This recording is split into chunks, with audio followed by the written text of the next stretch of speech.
नमस्कार, मैं ऋचा सिंह और आप देख रहे हैं सी न्यूज भारत। वक्त हो चुका है न्यूज बुलेटिन का।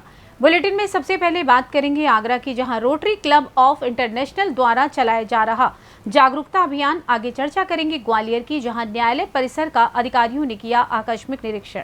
साथ ही बात करेंगे रायबरेली की, जहां परशुराम सेना के अध्यक्ष ने भीम आर्मी के खिलाफ सौंपा ज्ञापन। और भी तमाम खबरों पर आइए विस्तार से करते हैं चर्चा।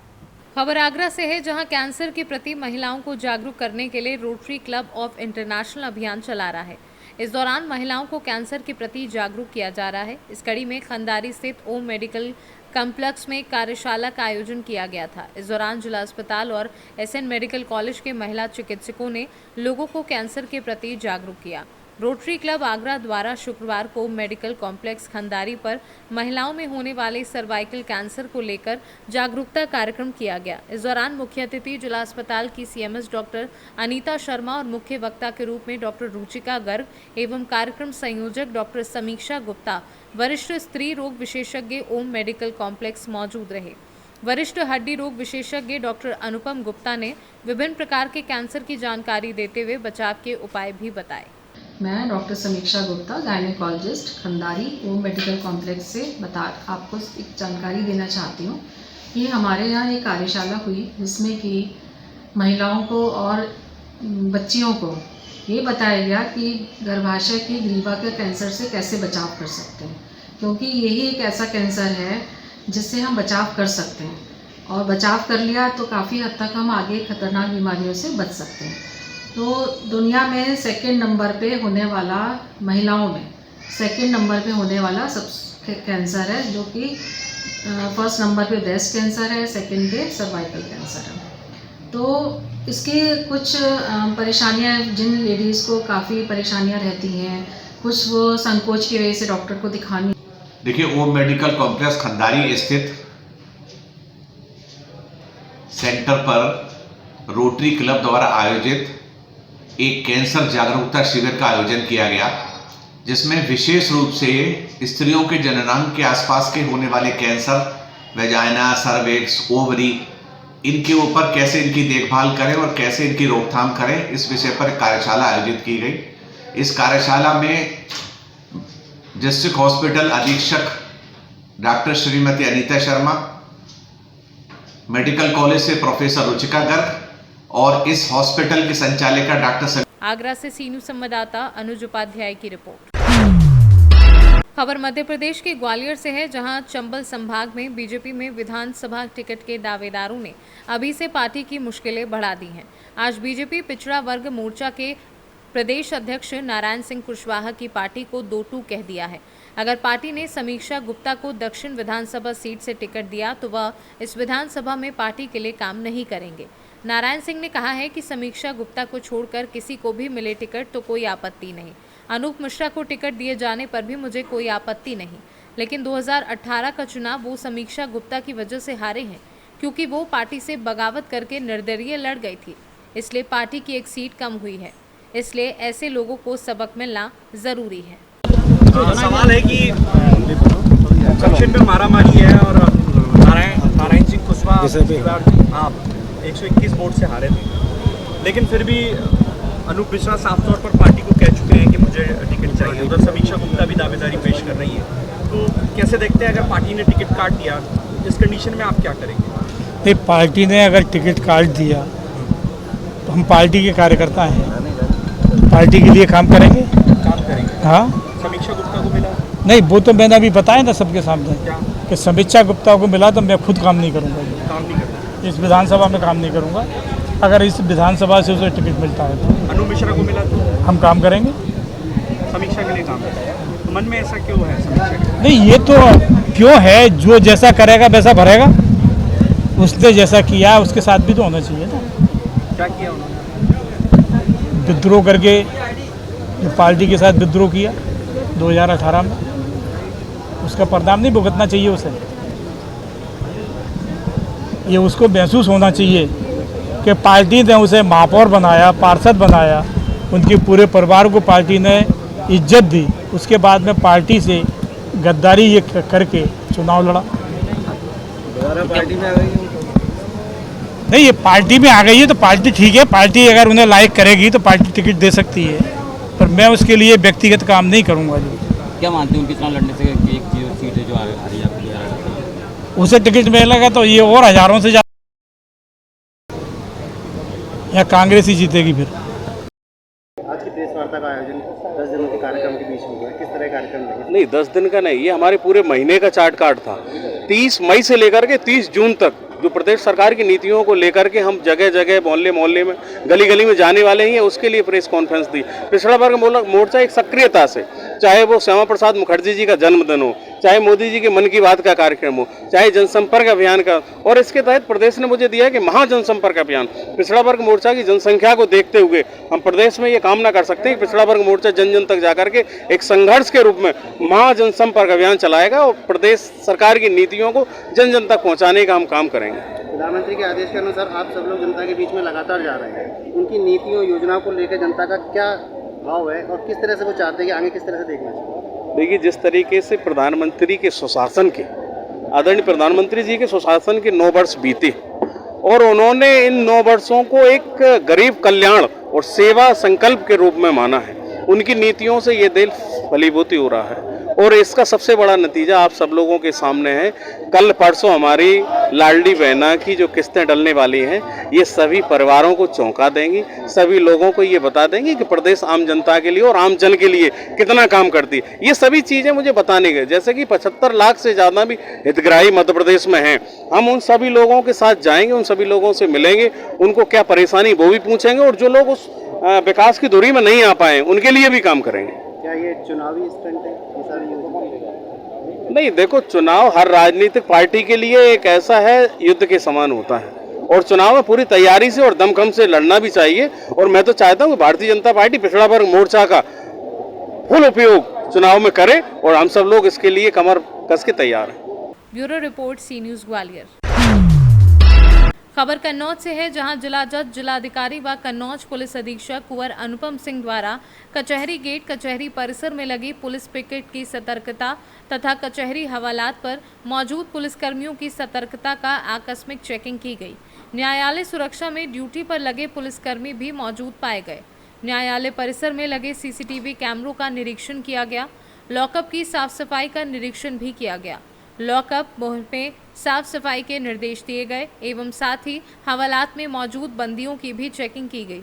पुलिसकर्मियों द्वारा बंदियों को जिला कारागार अनोगी से कचहरी लॉकअप लाने, लॉकअप से न्यायालय ले जाने, न्यायालय से वापस लॉकअप में लाने तथा लॉकअप से पुनः जिला कारागार अनोगी ले जाने तक अत्यंत सतर्कता बरतने का आदेश निर्देश दिया गया है।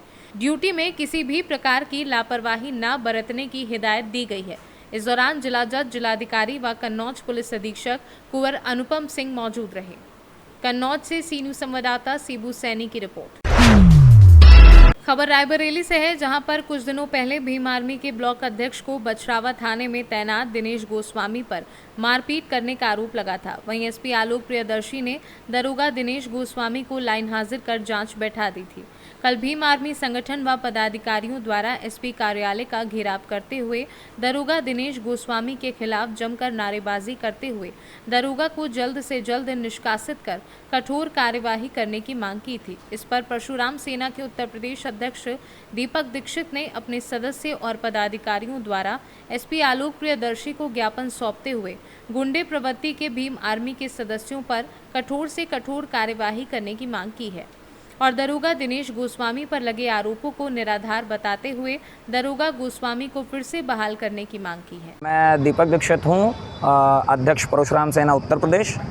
मैं आज एसपी ऑफिस में ज्ञापन देने आया हूं क्योंकि मुझे कल न्यूज़ के माध्यम से सूचना प्राप्त हुई कि बछरावा थाना क्षेत्र में एक अपराधी को गिरफ्तार किया गया, जिस अपराधी के पक्ष में कल भीम आर्मी ने यहां पर प्रदर्शन किया एक गुंडे को बचाने के लिए, जिसमें जयराम, मुकेश जैसे लोगों का जो है उनके जो जिसके पक्ष में प्रदर्शन किया गया, जैसे जयराम पासी, मुकेश पासी, ये सब जो है जिनका क्रिमिनल रिकॉर्ड है, उसके बावजूद उनके पक्ष में यहाँ पर भीम आर्मी प्रदर्शन करती है और पुलिस की कार्रवाई को बाधित करती है। आंतरिक सुरक्षा के साथ खिलवाड़ किया जा रहा है और अगर पुलिस के कार्य में बाधा डालने के लिए कोई भी संगठन आएगा तो पुलिस के पक्ष में परशुराम सेना यहाँ पर प्रदर्शन करेगी। तो आपने मुलाकात किसी से की? मैंने अपर सचिव को ज्ञापन दिया है, दिनेश गोस्वामी जी को लाइन हाजिर कर दिया गया है। हमारी सिर्फ एक ही मांग है कि पुलिस को किसी भी प्रेशर में न डाला जाए, इस मामले की पुनः जांच हो और दिनेश गोस्वामी को लाइन में बहाल किया जाए फिर से। अपना परिचय बता दीजिए, आप कहाँ आए हैं? क्या? हर हर महादेव। मैं राजेश कुमार राय उर्फ रण पंडित, निवासी जिला रायबरेली। कहाँ आए हैं, क्या समस्या? श्रीमान जी, समस्या कल न्यूज़ के माध्यम से हमें यह ज्ञात हुआ कि दिनेश गोस्वामी करके एक पुलिस के प्रशासनिक अफसर जिन्होंने कि एक क्रिमिनल को गिरफ्तार किया और उस क्रिमिनल के समर्थक में भीम आर्मी के गुंडे आकर के एसपी ऑफिस, सुप्रिटेंडेंट ऑफिस को घेर करके खड़े हो जाते हैं। मेरा सवाल यही था, मैं आज अपर एसपी साहब से मिला और मैंने ज्ञापन सौंपा और मैंने यही रखा कि क्या पुलिस प्रशासन अब स्वतंत्र होकर काम नहीं कर सकती है? क्या पुलिस और प्रशासन को इन गुंडों के दबाव में आकर काम करना पड़ेगा? क्या रायबरेली की पुलिस, जिसका कि पूरे प्रदेश में सर्वश्रेष्ठ स्थान है, उस रायबरेली की पुलिस को कुछ गुंडे बदनाम करते फिरेंगे? श्रीमान जी, जातिगत दुर्भावना जो पुलिस होती है वो किसी जाति और किसी धर्म की नहीं होती है। पुलिस जो है वो प्रदेश की सम्मानित संस्था है और पुलिस के जवानों को स्वतंत्र होकर कार्य करने दिया जाए और कोई भी इस प्रकार के जो गुंडों के संगठन हैं जो नीले काले गमछे डाल के घूमते हैं और पुलिस की कार्यवाही में अगर वो रोकने का काम करेंगे, पुलिस को प्रताड़ित करवाने का काम करेंगे और फर्जी भीड़ बटोर करके एसपी ऑफिस का घेराव करके पुलिस अधिकारियों को सस्पेंड करवाने का कार्य करेंगे, तो श्रीमान जी हम पुलिस के साथ खड़े हैं। असंख्य समर्थकों के साथ पूरा जिला घेर लिया जाएगा और पुलिस के समर्थन में नारेबाजी होगी। पुलिस प्रशासन जिंदाबाद। रायबरेली से सी न्यूज़ संवाददाता मृदुलेश त्रिपाठी की रिपोर्ट। खबर रायबरेली से है, जहां युवक का मोबाइल फोन ब्लास्ट होने का मामला सामने आया है। बताया जा रहा है कि युवक गुरबख्शगंज थाना क्षेत्र अंतर्गत गांव सताव का रहने वाला है। जब युवक अपने खेत में काम करने गया था, इस दौरान उसका फोन ब्लास्ट हो गया। युवक ने 5 महीने पहले ही मोटो ई कंपनी का एक एंड्रॉयड मोबाइल फ़ोन खरीदा था। हालांकि इस दौरान युवक को मामूली चोट आई है, वहीं पूरा मोबाइल जलकर खाक हो गया है। रायबरेली से सी न्यूज़ संवाददाता मृदुलेश त्रिपाठी की रिपोर्ट। आज थाना शिकोहाबाद पुलिस टीम के द्वारा वृद्ध महिलाओं के साथ टप्पेबाजी की घटना करने वाले गैंग के 4 लोगों को गिरफ्तार किया गया है। एसपी ग्रामीण रणविजय सिंह ने इस विषय में क्या जानकारी दी, आइए जानते हैं। टप्पेबाजी का गिरोह थाना शिकोहाबाद में पकड़ा गया है, उसका क्या मामला है? देखिए, आज शिकोहाबाद पुलिस द्वारा गुडवर्क किया गया है। उन्होंने टप्पेबाजी गिरोह के 4 सदस्यों को गिरफ्तार करते हुए 2 घटनाओं का सफल अनावरण किया है। उनके नाम हैं बंटी गोस्वामी, राजेश, अमन और गौरव। ये सभी आगरा के रहने वाले हैं। इनके पास से ज्वेलरी, कैश, पर्चियां तथा 2 मोटरसाइकिल बरामद की गई है। इनसे गहन पूछताछ की जा रही है। इनके आपराधिक इतिहास के बारे में पता लगाया जा रहा है। इनका गैंग पंजीकृत कराकर इनके विरुद्ध अनुवर्ती कार्रवाई के रूप में गैंगस्टर की कार्रवाई की जाएगी। फिरोजाबाद से सी न्यूज़ संवाददाता सन्नीश कुमार गुप्ता की रिपोर्ट। खबर राजधानी लखनऊ से है, जहां कृष्णा नगर कोतवाली पुलिस टीम ने न्यायालय द्वारा निर्गत NBW वारंट के अंतर्गत अलग अलग मामले के 3 अभियुक्तों को गिरफ्तार किया है। न्यायालय के आदेश के अनुपालन में कृष्णा नगर कोतवाली प्रभारी विक्रम सिंह के नेतृत्व में पुलिस टीम ने अभियुक्त शिवम को गिरफ्तार किया है। वहीं दूसरे केस में SC/ST एक्ट से संबंधित सुभाष को पुलिस ने गिरफ्तार किया है। साथ ही इसी क्रम में तीसरे मामले NI एक्ट से संबंधित LDA सेक्टर D निवासी वारंटी सुधीर कुमार को भी पुलिस ने गिरफ्तार कर लिया है। बता दें कि तीनों अभियुक्त न्यायालय की तारीख पेशी में लंबे समय से नदारद थे, जिसके बाद न्यायालय ने तीनों अभियुक्तों के खिलाफ गिरफ्तारी का वारंट जारी किया था। लखनऊ से सी न्यूज़ संवाददाता उमेश विश्वकर्मा की रिपोर्ट। खबर मेरठ से है, जहां अंजलि गर्ग हत्याकांड का खुलासा हुआ है और 3 लोगों को गिरफ्तार किया गया है।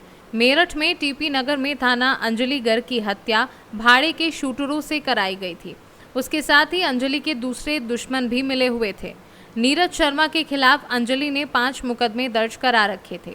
अंजलि की हत्या के बाद दोनों शूटर माधवपुरम के प्रताप विहार में नीरज शर्मा के ही फ्लैट पर रुके। यहां से नीरज शर्मा भी दोनों के साथ फरार हो गया। पुलिस ने आज उसे 2 अन्य शूटरों के साथ गिरफ्तार कर लिया। पुलिस अधिकारियों ने इस मामले में क्या खुलासा किया, आइए जानते हैं। थाना TP नगर क्षेत्र अंतर्गत न्यू मेवला मोहल्ले में 7 तारीख की सुबह 6 बजे अंजलि गर्ग नाम की एक महिला की उसके घर के दरवाजे पे स्कूटी सवार 2 व्यक्तियों के द्वारा गोली मारकर हत्या कर दी गई थी। ये घटना पुलिस के लिए एक चुनौती थी। इसके लिए डेडिकेटेड टीमों का गठन किया गया, सर्विलांस टीमों की मदद ली गई। लगभग 48 घंटे के लगातार प्रयास के बाद इस घटना में शामिल रहे 3 अभियुक्तों को हम लोगों ने गिरफ्तार किया गया है। इनके नाम अनुज हैं, जो कि हत्या करने की घटना में शामिल था। दूसरे का नाम यशपाल है और नीरज हैं, जो कि मुख्य साजिशकर्ता थे। पूछताछ में जो निकल के आया है फैक्ट वो ये है कि एक मकान है जिसके कब्जे को लेके यशपाल और सुरेश भाटी का अंजलि के साथ विवाद चल रहा था। अंजलि के द्वारा इन लोगों के खिलाफ कई अभियोग पंजीकृत कराए गए थे। इन मुकदमों में लगातार पैरवी से परेशान होकर इन लोगों के द्वारा अंजलि की हत्या करने की योजना बनाई गई।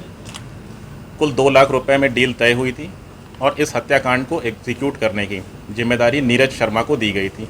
नीरज के द्वारा किराए के 2 शूटर हायर किए गए थे, जिनके द्वारा 7 तारीख की सुबह यह घटना कारित की गई है। इसके अलावा इस पूरे हत्याकांड में 3 और अभियुक्त हैं, जिनको अभी गिरफ्तार किया जाना शेष है। हमारी टीमें इस पर लगी हुई हैं।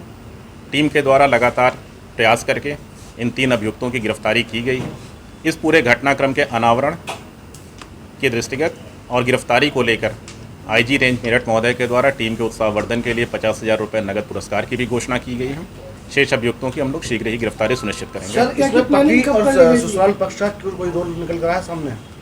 एफआईआर में पति और ससुर को बहिष्तवार नामजद किया गया था, लेकिन इस पूरी विवेचना में अब तक इनकी कोई भूमिका नहीं पाई गई है। की प्लानिंग कब कर ली गई थी ये, और इसमें जो 2 लाख रुपए की रकम तय हुई थी वो कितनी किस्तों में दिए जाना है? जो 2 लाख रुपए की रकम तय हुई थी उसमें से 1 लाख रुपए यशपाल को देने थे और 1 लाख रुपए सुरेश भाटी को देने थे, जिसमें से 50,000 रुपये लगभग 1 महीने पहले उपलब्ध कराए जा चुके थे और 50,000 रुपये घटना के बाद भी दिए जा चुके थे। 1 लाख रुपये अभी बाकी थे। कितने समय से प्लानिंग की जा रही थी? ये प्लानिंग पहले मई की शुरुआत में की गई थी, लेकिन उस समय नगर निकाय चुनाव होने के कारण इसको टाल दिया गया था। घटना होने के बाद एक वीडियो सोशल मीडिया पर वायरल हुआ, जिसमें जो ससुर बताए गए हैं वो लगातार उसका पीछा कर रहे थे टेम्पो में जब वो जा रहे थे और मारने का भी प्रयास किया गया। इस तरह की भी बातें सामने आ रही है, तो क्या उसे भी आरोपी बनाया गया ससुर को? एफआईआर में नामजद किया गया था, लेकिन इन्वेस्टिगेशन में इस पूरे हत्याकांड में ससुर पवन और इसके पति नितिन की कोई भूमिका नहीं पाई गई है। नीरज की क्या भूमिका थी इसमें, जिसको ये पूरा का पूरा ये प्लानिंग करने का वो दिया गया था, क्योंकि जो मकान की रजिस्ट्री वो सुरेश और यशपाल के नाम? मेरठ से सी न्यूज संवाददाता नवनीत कुमार की रिपोर्ट। खबर मुजफ्फरपुर जिले के बंदरा प्रखंड से है, जहां 2 अलग अलग जगहों पर अचानक आग लगने से लाखों की संपत्ति जलकर राख हो गई। पहला मामला हत्ता ओपी क्षेत्र के पटसारा का है, जहां वार्ड संख्या 3 में अचानक आग लगने से करीब 15 घर जलकर राख हो गए। आग लगने का कारण स्पष्ट नहीं हो सका है। हालांकि आग लगने की सूचना पर अग्निशमन की एक गाड़ी घटना स्थल पर जब तक पहुंची, तब तक स्थानीय लोगों की मदद से आग पर काबू पा लिया गया। इस घटना की सूचना अंचल कार्यालय को दी गई है। बंदरा अंचल के सीआई विजय तिवारी ने बताया कि पीड़ित परिवार को तत्काल पन्नी मुहैया कराई गई और साथ ही पीड़ित परिवारों के लिए सामुदायिक किचन की भी व्यवस्था की जाएगी। दूसरी घटना पियर थाना क्षेत्र के पीरापुर मधैया वार्ड नंबर 5 की बताई गई है, जहां आग लगने से शंभू शाह का घर जलकर राख हो गया। अंचल कार्यालय से मिली जानकारी के अनुसार यहां भी पीड़ित परिवार को पन्नी मुहैया कराई गई है। वहीं सभी पीड़ितों को सरकार द्वारा उचित मुआवजा की राशि दी जाएगी। प्रखंड का पटसारा गांव है, वार्ड नंबर 3। यहाँ अचानक एक वृद्ध रहते हैं, वही शायद आए और लोगों का कहना है, मतलब उनको कोई देखा नहीं है। कुछ लोगों का कहना है कि बिजली का लंगा वायर जा रहा था, उससे शॉर्ट सर्किट होकर लगा, और कुछ लोगों का कहना है कि वो जो वृद्ध व्यक्ति हैं कुछ मानसिक विक्षुब्ध हैं, वही कुछ कर रहे थे। इसी तरह अचानक आग लगी और इतना कड़ा धूप था जो लगभग 15-16 घर, 15 से 20 मिनट लगा सब घर को जलने में लगा। 5-6 परिवार तो ऐसे रहे जिनका कुछ भी नहीं निकल पाया, एक सुई धागा तक भी नहीं निकला है। बाकी कुछ लोगों का अनाज उनाज निकला है, लेकिन लमसम सभी लोग क्षतिग्रस्त है। कुछ लोग का घर हल्का फल्का जला है, लेकिन 15 लोगों का घर पूरा जल गया। अनुमानित कितना नुकसान हुआ होगा? अनुमानित करीब का मोहल्ला है, लेकिन आज के डेट में हर लोग अपने जीविका उपार्जन के लिए कुछ न कुछ घर में रखता है। हम अंदाज करते हैं 15 घर में लगभग 10 लाख से ऊपर की संपत्ति जली होगी। अच्छा, फायर ब्रिगेड की सूचना दी गई थी? हाँ, फायर ब्रिगेड की सूचना हम दिए थे। हम प्रखंड मुख्यालय पर ही थे, तो वहीं से हम सूचना दिए थे। समय पर पहुंच गया था? हाँ, उसको जितना टाइम लगा आने में, अगर प्रखंड में रहता ये हम जैसे जनप्रतिनिधियों की नकारात्मक रवैया है जो हम लोग अपने प्रखंड पर एक फायर ब्रिगेड नहीं मंगा के रखे, इसलिए इतना लेट पहुंचा। नहीं तो हम लगता है कि 1-2 घर चलते चलते अगर आ जाता तो हम लोग 10 घर बचाने में कामयाब हो जाते। ये नल जल का बहुत बड़ा योगदान रहा है। यहाँ के नल जल जो देख रेख करते हैं उनको चलाने का, जो हुआ अपने टंकी में पानी स्टॉक रखे और घोसरम्मा फीडर से जोड़ के और ढोली फीडर को लाइन दिए, नल जल में पहुँचाए और अनवरत चलाने का काम करके इसको काबू में किया गया।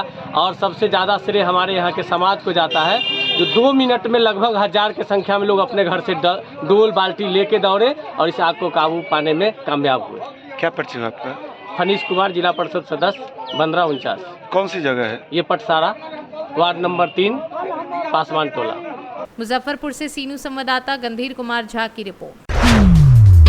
खबर रेवाड़ी से है, जहां हाल ही में खोली हुई रेवाड़ी के सैनिक स्कूल की सरकारी बिल्डिंग जो बॉयज स्कूल को दी जानी थी, विकल्प नाम की निजी एनजीओ को दे दी गई और मुद्दा गरमाने लगा तो इसका विरोध होने लगा। इसी कड़ी में शुक्रवार सुबह भाजपा के पूर्व विधायक व अन्य विपक्षी पार्टियों के पदाधिकारियों ने जिला सचिवालय पहुंचकर धरना प्रदर्शन किया और आगामी 11 जून को उक्त विवादित बिल्डिंग पर तालाबंदी की चेतावनी दे डाली। ये मामला सहकारिता मंत्री डॉक्टर बनवारी लाल के संज्ञान में पहुंचा तो उन्होंने शिक्षा मंत्री से बात करके इस बिल्डिंग के निर्माण कार्य को तुरंत रुकवा दिया और एनजीओ संचालक को जल्द बिल्डिंग खाली करने के निर्देश भी दे दिए, जिसकी जानकारी सहकारिता मंत्री ने मीडिया को फोन पर उपलब्ध करवाई। पूरा मामला आज आप यहाँ पर जिला उपायुक्त के पास, आज हमने 9 बजे से लेकर 11 बजे तक उसी स्थल पर धरना दिया और धरने में शहर के आसपास के इलाके के लगभग सारे बुद्धिजीवी और क्रीम उपस्थित थे। वहाँ ये निर्णय लिया कि सरकार चाहे इस ठग को, विकल्प वाले ठग को चाहे यूनिवर्सिटी बना दे, कोई 5 स्टार होटल खरीद के दे दे, कितने पैसे दे दे, हमें कोई आपत्ति नहीं, लेकिन ये बिल्डिंग हमारे बॉयज़ कॉलेज को तुरंत दी जाए, क्योंकि 6 साल से बॉयज़ स्कूल चल रहा है, वहीं कॉलेज चल रहा है, ना स्कूल चल पा रहा ना कॉलेज चल पा रहा।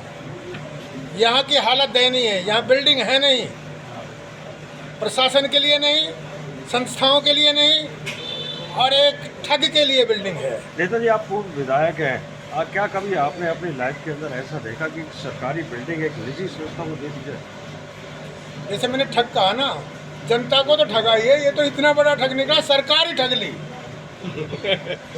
सरकार ही ठग ली। सरकार में तो बहुत बुद्धिजीवी बैठे हैं, बहुत बुद्धिजीवी बैठे हैं, खुद मुख्यमंत्री। अक्ल मारने वाला स्मार्ट ज़्यादा है, लेकिन अब यही बात कही है कि तुरंत खाली हो, और अगर नहीं ऐसा नहीं हुआ तो अहिरवाल क्षेत्र बहुत शांतिप्रिय क्षेत्र है, रेवाड़ी क्षेत्र बहुत शांतिप्रिय क्षेत्र है, लेकिन कमज़ोर नहीं है। ये शहीदों की भूमि है, सैनिकों की भूमि है, ये जवाब भी खरा देना जानती है। इसलिए ये निर्णय लिया है, या तो सरकार तुरंत इस ठग को भगा दे और कॉलेज के लिए ये बिल्डिंग दे दे, वरना हम भगा देंगे। आज हम आमंत्रित कर रहे हैं सभी को, जनता तो भगा ही देगी, लेकिन जो यहाँ के प्रतिनिधि हैं, चुने हुए एमएलए रेवाड़ी के तीनों, एक्स एमएलए सारे जितने भी रहे आज तक, और एमपी मेंबर पार्लियामेंट इस क्षेत्र का, और एस्पायरेंट जो चुनाव लड़ने के इच्छुक हैं, जब आप इच्छुक हैं तो जनता के लिए सामने भी आओ, काम भी करो। वो सारे मिलके, सुनो तो सही, वो सारे मिलके 11 तारीख को अगर ऐसा नहीं हुआ तो इस संस्था पर कारण क्या, और जो कन्नी काटेगा, जो इसमें कन्नी काटेगा, उम्मीदवार चुनाव लड़ने वाला, उसका फैसला तो जनता खुद कर देगी। कारण क्या समझते हैं आप? पूर्व विधायक, यहाँ के भी विधायक, एमपी भी यहीं के, बावजूद उसके इस तरीके से हम तो इसे कब्जा कहेंगे कि जबरन अगर एक निजी को दिया जाए तो ये कोई औचित्य तो नहीं। हाँ, मैं आपकी बात पे भूल चढ़ा रहा हूँ, सच्चाई तो यही है, कब्जा ही एक तरह से। ठीक है, क्या होगा अगर सरकार नहीं मानती है तो? बताया सारे मंत्री, सारे प्रतिनिधि, सांसद और जो चुनाव लड़ने वाले अगले, वो भी, और आम जनता का तो साथ है ही। जनता ये देखना चाहती है हमारे प्रतिनिधि क्या करते हैं।